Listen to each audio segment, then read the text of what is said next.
Before she passed, Queen Elizabeth reportedly humiliated Camilla in the most deliberate and devastating way imaginable. According to royal observers, Camilla had set her sights on one specific treasure, the very pearls that had once rested against Diana's throat. She wanted them, and she allegedly made no secret of it. But what the Queen did next reportedly stopped her cold. She took those exact pearls and fastened them around Catherine's neck, right in front of her. Yet that humiliation only seemed to make Camilla fight harder, reportedly demanding jewel after jewel with a hunger that stunned everyone watching. And then the Queen made one final move. The last decision she allegedly made before her death was one Camilla never saw coming, and to this day sources say she has never recovered from it. So what was that final crushing blow?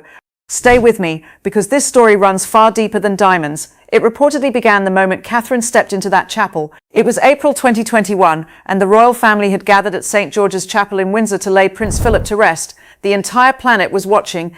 Every camera, every journalist, every royal observer alive had their eyes fixed on that single room. The family filed in one by one, masked and separated, grief etched into every face. And then Catherine entered, and around her neck sat a 4-strand pearl choker, luminous and flawless. To anyone who knew royal history, the sight reportedly made the stomach drop, because those were not just any pearls. Those were said to be Diana's pearls, the very choker she wore in November 1982 at the return banquet during the Dutch state visit, the night the whole world fell in love with her. Those pearls had reportedly been locked away in a vault for nearly 2 decades because no one had been deemed worthy to wear them again. And now the Queen had unlocked that box and placed them on Catherine at her own husband's funeral, with every camera on earth pointed at the family. And just a few feet away sat Camilla, unable to move, unable to make a sound. So what was reportedly written across her face in that frozen moment? Body language experts who later studied the footage reportedly said what they saw was not grief at all. Her jaw was locked tight, her eyes flat and hard, and in the right angles, something flickered behind them that had nothing to do with mourning Philip. To those analysts, it allegedly looked like fury, the kind of anger a person has swallowed for years and is now forced to choke down in public. Camilla reportedly never once glanced at Catherine's neck. She did not need to. She already knew exactly what was sitting there and exactly what it meant. Queen Elizabeth had reportedly personally authorized every single item Catherine wore that day, and she had chosen Diana's pearls deliberately, with Camilla in the room, at the most watched royal event in years. That was a message, cold and precise. But here is what you have to understand. That chapel moment did not appear from nowhere. The Queen had reportedly been building toward it for years, quietly, methodically, one jewel at a time. And to grasp what she was truly doing, you have to go back to where it all started. It reportedly began in 2005, the moment Camilla married Charles and made a move that set the Queen's jaw like stone. By marriage, Camilla became legally entitled to be styled Princess of Wales, Diana's title, the name the world still ached over, and according to reports, her team pushed hard for her to claim it, with Camilla herself allegedly overheard insisting she was the one actually standing beside Charles, and that the title suited her more than anyone. The palace inner circle was reportedly stunned because this was the woman many blamed for the collapse of Diana's marriage, now asking to wear Diana's very name. The Queen's response was reportedly swift and absolute. Camilla would be Duchess of Cornwall, nothing more, and not a single syllable of Diana's title would pass to her. But Camilla was not finished. She was a senior royal now, and she needed jewels for state occasions. The vault was enormous, centuries of diamonds and pearls and emeralds waiting in velvet drawers. Surely there was room for her. There was. But the Queen was reportedly already drawing lines Camilla could not yet see. So what was quietly happening behind those vault doors? Behind closed doors, the Queen's dresser Angela Kelly, who controlled access to every piece, reportedly began logging each request Camilla made, with every item requiring written approval before it touched her skin. It was framed as standard protocol, but anyone who understood that palace reportedly knew it for what it was, a leash. Camilla was steered instead toward the Queen Mother's collection, breathtaking pieces, yes, but chosen with cold precision because they belonged to a dead era, beautiful relics with no connection to the living future of the monarchy. The Queen was reportedly dressing Camilla in the past while keeping the future entirely out of her hands. Then 2011 arrived. Catherine married William, walked down the aisle radiant in a tiara from the Queen's own collection, and the world was captivated. Sources close to Camilla say the temperature shifted almost overnight. Camilla reportedly let it be known through the right channels that, as the wife of the future king, she believed she deserved seniority over Catherine in selecting jewels. The Queen reportedly said nothing, but something was already moving in the background. After Diana's death in 1997, that pearl choker had been sealed away because the Queen understood it was too painful to hand to just anyone. And in the months after Camilla's demand, that box was reportedly opened for the first time in nearly 2 decades, cleaned and placed around Catherine's neck. That was the Queen's first blow. But did Camilla try to fight back? The Queen reportedly never sat Camilla down or explained herself. She spoke through diamonds, and every time the vault opened for Catherine and closed for Camilla, the message grew louder.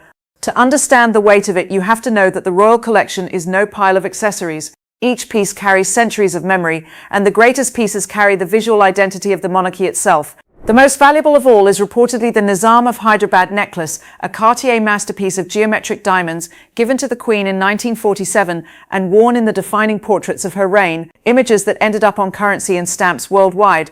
Camilla reportedly never got within reach of it. Those who watched closely understood why. Camilla was older, had arrived late, and her time as consort would be relatively brief before the crown moved to William and Catherine. She was a transitional figure, and you do not loan the most historically significant necklace in the kingdom to someone passing through. In 2014, the Queen reportedly authorized that very necklace for Catherine at an official gala, transferring decades of prestige onto her shoulders in a single evening. But Camilla does not give up. So how far was she willing to push? According to palace sources, she grew more calculated, openly admiring specific pieces in front of staff and the Queen herself. At one private gathering, she reportedly admired the Cambridge pearl brooch, a piece that was the Queen's daily companion across 7 decades, worn to Christmas broadcasts and quiet engagements, less an ornament than a piece of the Queen herself. Camilla reportedly asked quietly if she might wear it. The Queen reportedly smiled and said nothing.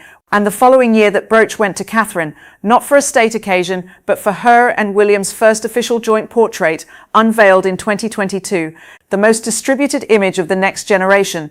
Camilla's request was reportedly never acknowledged, simply erased, answered in platinum and diamonds. Then there was Queen Alexandra's wedding necklace, a piece carrying a very specific poison given in 1863 and forever tied to the Princess of Wales title, the very title Camilla was denied. It reportedly vanished into the vault for years until 2018, when Catherine wore it to a state banquet in the same room as Camilla.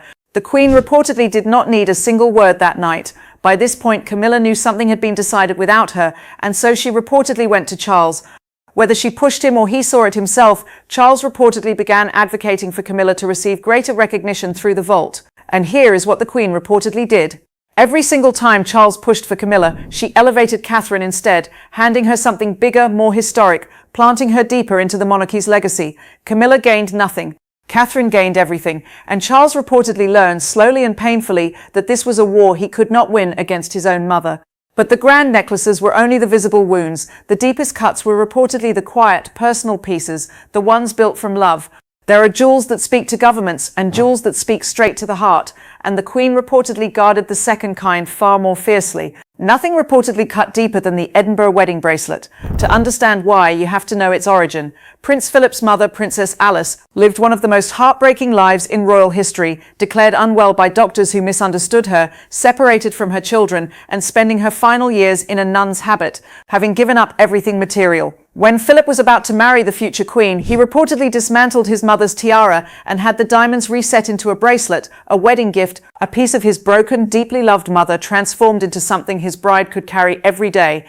The Queen reportedly wore that bracelet for 73 years, and when she finally chose to share it, she gave it to Catherine, not Camilla. The most intimate object she owned, born from a mother's suffering and a husband's love, went to the one woman she reportedly deemed worthy of carrying it, and here is the darkest detail. There are reportedly no written instructions for any of it, no signed decree, no documented intention. Angela Kelly managed the access, and certain pieces were simply understood, a system built over years through action alone, impossible to challenge precisely because nothing was ever written down. The Queen had reportedly built a wall around Catherine with no doors, no windows, no weak points. Camilla could see through it but never breach it.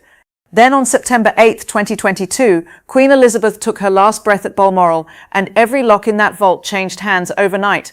Camilla, shut out and silenced for 17 years, suddenly had access to everything. So what did she reportedly do with it? According to reports, she made her move while the Queen was barely cold. Her first major statement was reportedly the Grand Duchess Vladimir Emerald Kokoshnik tiara, a staggering piece centered on a 93-carat emerald, which the Queen had reportedly kept locked away for 70 years, not for lack of beauty, but because its murky origins in the aftermath of the Russian Revolution made it diplomatically dangerous.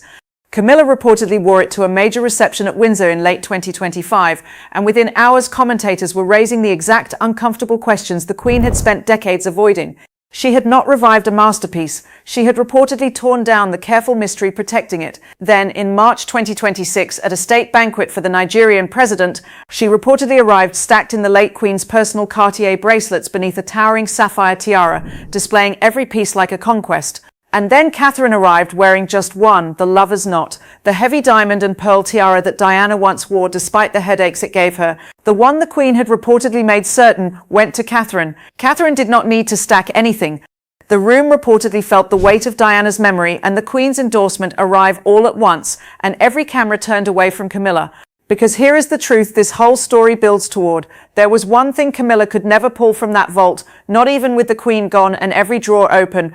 She could never claim the endorsement, the private trust, the grace those jewels now carry. And here is the cruelest part. As consort, Camilla reportedly holds the legal authority to request the very pieces Catherine wears, since nothing was ever written down to protect them.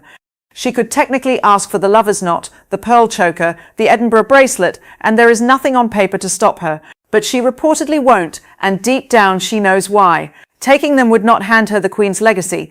It would only prove before the entire world that she is exactly the kind of woman who reaches for things never meant for her. The Queen is gone, the vault is wide open, and Camilla has everything she was denied for nearly 20 years.